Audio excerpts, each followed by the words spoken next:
he believes in this. This is how we introduce ourselves. We introduce ourselves with division, not with unity. How many of us actually listen? We all have something to say. We all like to speak our mind. But how many of us take the time out to listen to what someone else has to say and to feel their pain, to demonstrate concern, to understand what drives them and what motivates them? This one's an interesting one. It's something that we as Punjabis, I think, tend to do a lot. And that's, we speak before we think.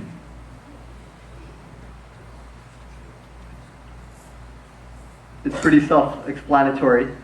All of us are guided by emotions. We're guided by what happens. We have our immediate concerns. As soon as we feel something, we're creatures of impulse. As soon as we feel that impulse, we don't take time to think through. We just act. That's what we need to do. And finally, something that's very, very critical is humility. This is something that's the very core of Sikhi, very core of Seva, and yet it's something that we forget all the time. How often are we willing to admit our mistakes?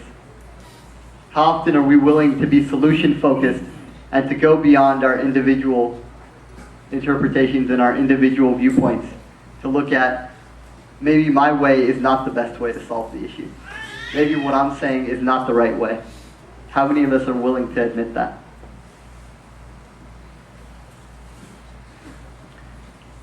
Responsibility. That's a term that's also thrown around a lot. If you want unity, you have to act on it.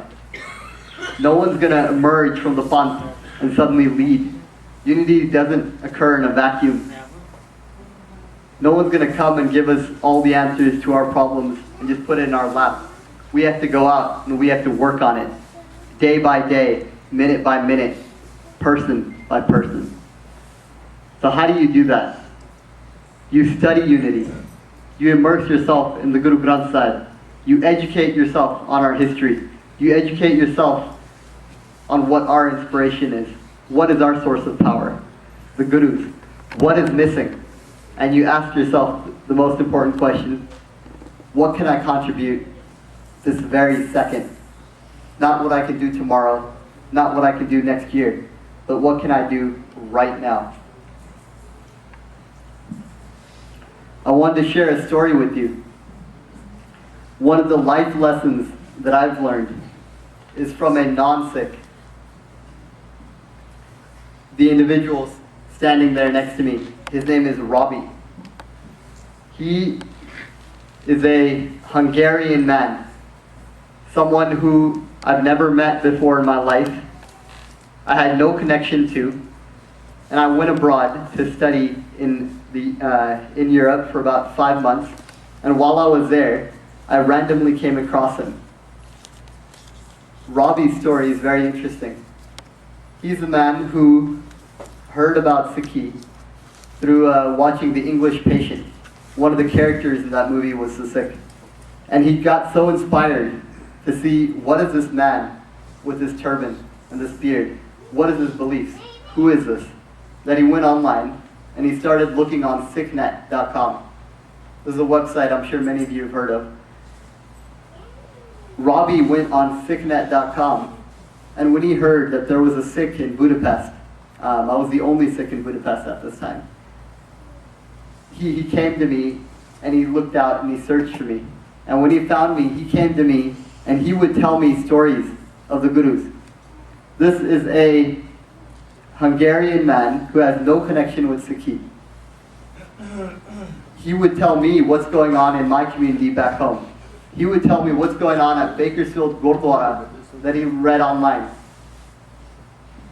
And he embraced me with open arms. I'd come to a new country. I didn't know the language. I didn't know the people. I didn't know the traditions. I didn't know the culture. I'd immersed myself there. And who did I meet but this guy who took me around Europe with him. And every day he welcomed me with his friendship, and he taught me how to care and how to welcome others. So one thing I think that we always focus on is many of the people in this room are migrants. Many people here today came from across the sea. And yet, how many of us open our arms to them? How many of us open our arms to the person sitting next to us right now? All we see is division. That's something we should focus on. Another story I want to explain to you. Also a non-Sikh. This is a South American. His name is Roldan Jose Montoya Feo. Yeah, it's a long name. Roldan's story is very interesting as well. So Roldan and I traveled across Europe together. We spent 5 months going from country to country. And one day we happened to be staying in Berlin, Germany. And while we were there, we were walking around. We had no money in our pocket. We're looking, where should we go? And I see a sign for a Gurdwara. So I take him there. And we ended up spending 2 days there at the Berlin Gurdwara.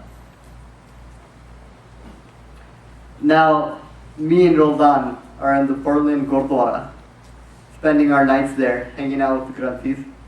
And one thing that really interested me is I wake up really late. I'm very lazy. I'll admit that publicly. I'm someone who wakes up very late.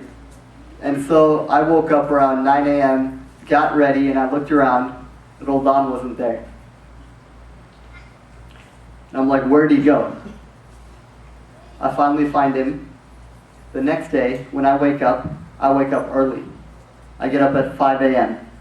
and I look around, and Roldan still isn't there.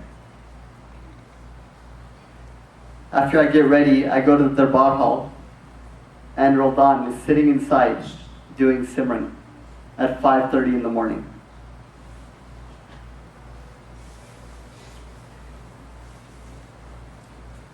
And this is something that shames me to admit, that afterwards, I laughed at him and I asked him, you are a self-proclaimed atheist. You don't believe in God. You're sitting in this dark room, reciting a word that you don't understand, in a language that you don't know, a script you don't read, a religion that isn't yours. What are you getting out of this? Why are you doing this? And he looked at me and he smiled. And he said, when I say this word that I don't understand, in this language that I don't read, in this religion that isn't mine, I feel at peace. This is the power that we have within our Qurbani. And this is something that we're losing. And this is the story of how an atheist, a South American atheist, is teaching someone who's born into a Sikh family the power of Simran. So what we need to focus on is our unity, our commonalities.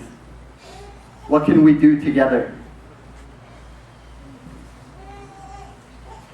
25 years ago, we had tragedies happen. The greater tragedy is today, we're doing nothing about it. The reality is, if you talk about it, it's out there. It's a dream. If you envision doing something, it becomes possible.